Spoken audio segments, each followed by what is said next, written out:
So may I get your full name, please? Sure, it's Malena Ruenes, but I go by Malena here. I'm mainly the charge nurse of the Adolescent Boys Unit, but every now and then I fill in as house supervisor as needed. I started 10 years ago there wasn't really any room for growth there. I started here 6 years ago, and within 6 months they promoted me to house supervisor. I never wanted the leadership role, but once I started dabbling with it, I started seeing things that I could do to make this hospital a better place, and I felt like it worked. And this is what I really think about when I think of leadership, is about encouraging and empowering. And at my first job, that I didn't really have any room to grow, I noticed something about the leadership that I felt was almost an injustice. And, that nearly ruined my nursing career. It made me, as a brand new baby nurse, so determined and eager to help others, it made me question why I started in the first place. And when I came to this job, I didn't have that experience at all. I'm so glad I'm here. It's so hard, especially in psych, especially when you first start off. You take everything home with you, all of the emotions, everybody else's traumas. You empathize. One of the best things in terms of self-care, plan a vacation and go on it, and when you get home, start planning the next one, because not only are you helping yourself by being on vacation with your loved ones, but if you have another one coming up, is a month away, it gives you something to look forward to. And always have something planned.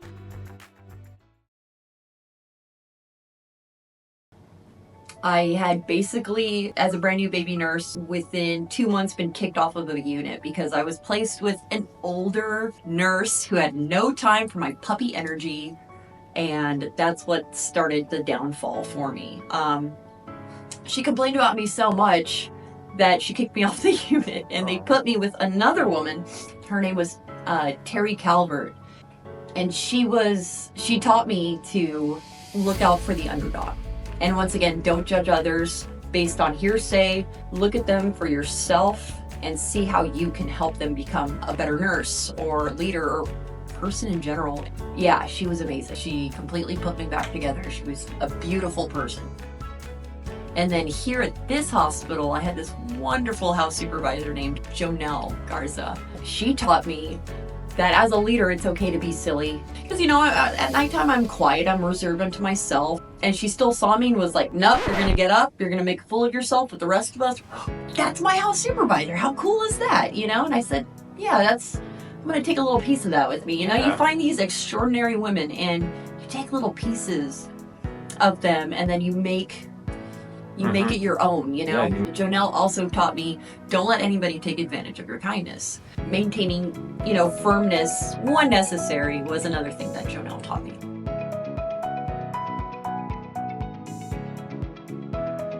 Learn everything. I think the most important thing when it comes to leadership is knowing how every position beneath you works and working in those positions so you know how to do it. And know how an MHT does their job.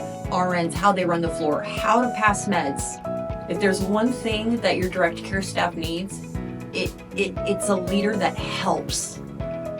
And you can't help if you don't know how to pull meds, Other advice I would give to aspiring leaders is if you're at a place that does not make you feel good about yourself and what you're doing, you're not at the right place. Find another place and see if they appreciate you for what you have to offer.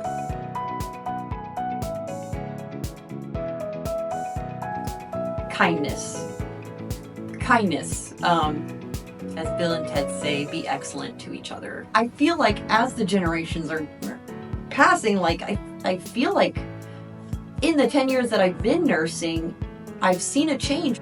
We've been fostering a more encouraging and empowering environment. And I am so for that. I'm so completely for that. I just want to see people succeed. I want my new hires, whether they're nurses or techs, I want them to feel like they made the right choice coming here. You know, you shouldn't make anybody feel otherwise, you know? When you have happy staff, because you treat them right, because you listen to them, you empathize with them, you have happy patients because it rubs off. This energy rubs off. When staff is happy, patients are happy. That was a perfect send off. Perfect. Well, that's all the questions I have. Awesome. Thank you so much for your time. This was enjoyable. Oh, thank you. Yes, you provided really good insight.